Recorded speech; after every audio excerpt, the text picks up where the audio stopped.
Live with the story, Courtney. Yeah, good evening. It was just fascinating to learn about. We are walking on layers of history, some of it more than 2,000 years old. Yeah, good morning. Well, we were about to have a live interview with Sergeant Crump, but 3 shots were just fired, so he had to take off and figure out exactly what's going on. So we just got some updates. We're told a 47-year-old woman and her 11-year-old daughter were hit by a truck around 7:20 this evening. You can see the scene still very active behind me. Good morning. Well, all roads are back open after the driver of a vehicle heading westbound on the I-10 near Watson crossed over the median and flipped the vehicle into the eastbound lanes. Good morning, everyone. Let's take a deep breath. It's finally here. It's so exciting. They literally just opened up the polls here about a minute ago. So the line was out a little bit longer. A lot of people just went in. Now, President Trump was on ground here in Yuma for less than an hour before taking off for Phoenix, and it really was quite a sight to see. Yeah, good morning. It is a really sad morning out here. So a total of 4 people dead, including the shooter. A 5th person who was also shot.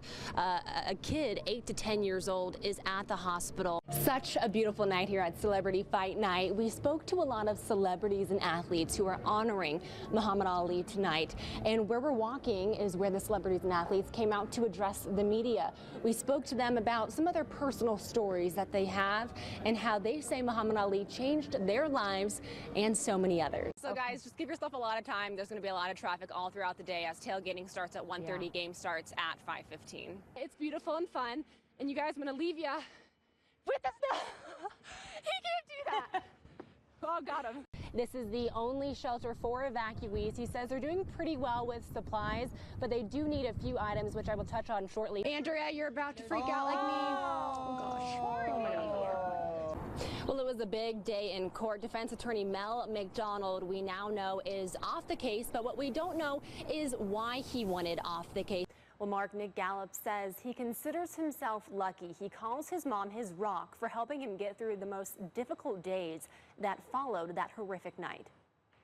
Nick Gallup met his then-girlfriend and 3 friends to see the midnight showing of The Dark Knight Rises 5 years ago today. It's so all over the board. Sometimes it feels like yesterday, but sometimes it feels like another lifetime ago. I'm glad to be here and call it an anniversary.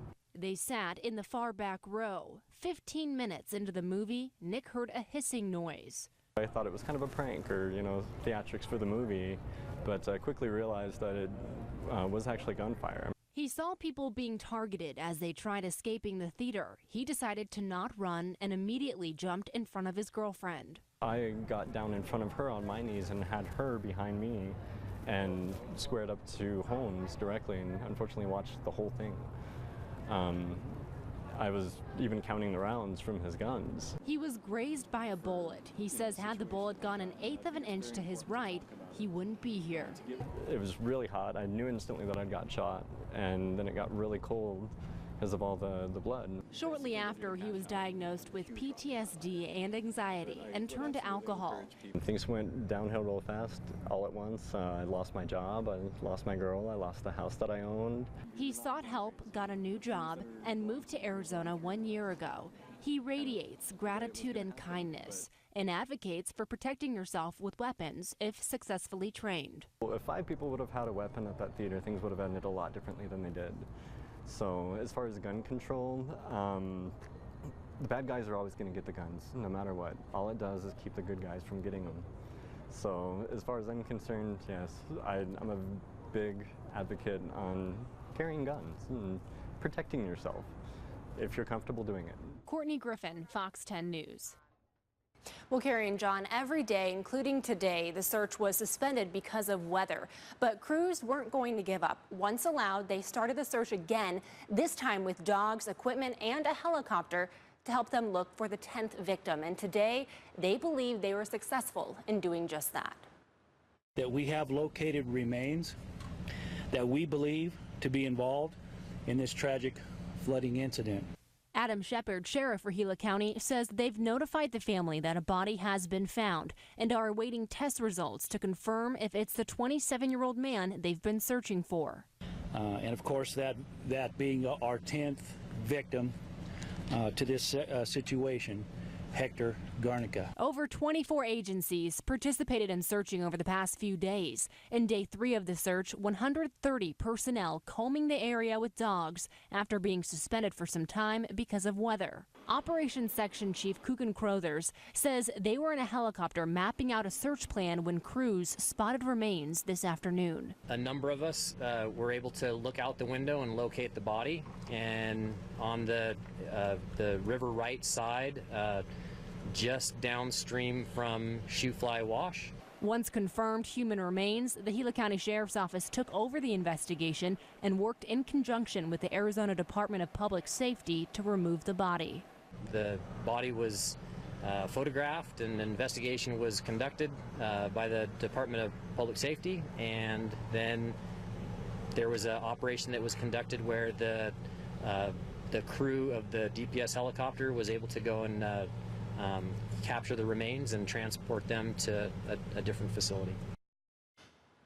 Right now, we're waiting for the DNA results to come back to tell us whether or not the remains are in fact Hector Garnica's. Reporting live, Courtney Griffin, Fox 10 News. Come with me now. Come with me now. I'm gonna take you down. Come with me now. I'm gonna show you how. Ben Canute is a one-of-a-kind athlete. At the young age of 23, he's representing the USA in Rio de Janeiro, Brazil for the 2016 Summer Olympic Games. I get to carry around the tag of being an Olympian forever, because it's not you were an Olympian, you always are one. My sophomore year, I took a lot of classes. I took a full load here. He began racing as a professional in 2012. He graduated from the University of Arizona in 2014 and started training full-time to qualify for the Olympics. Ben's dream to be an Olympian started at a very young age. I'm super competitive. I love racing. I love pushing myself, and I love watching racing. Like I love the Olympics so much because my mom will attest to this. Like I'll be sitting on the couch just all day watching it. I've fallen asleep to like ribbon dancing and all sorts of stuff, all different events.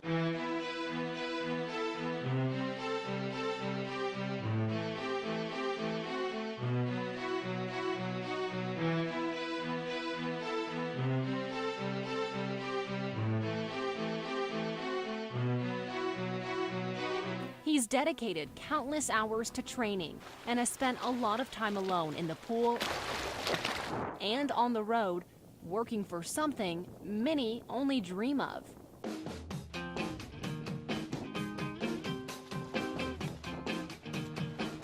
This Olympian will swim just under a mile, bike 25 miles, and top it all off with a 6.2-mile run. I could be training anywhere from like 17 to 25 hours a week of like actual training. And that doesn't include like going to my physical therapist or massage or recovery or anything like that. Out of the swimming, running, and biking, what's your favorite? I hate this question. I like to say that it changes. Like that's why I do triathlon. That's why I love doing all 3 sports. We got a little preview of his talent from the comfort of our car. Ben's doing all the work. Actually, can't find him now. He took off. He's too fast. Ben's dedicated his life to being one of the best at what he does. And no matter the outcome in Rio, we know he'll be giving it his all while repping the red, white, and blue. In Tucson, Courtney Griffin, Fox 10 News.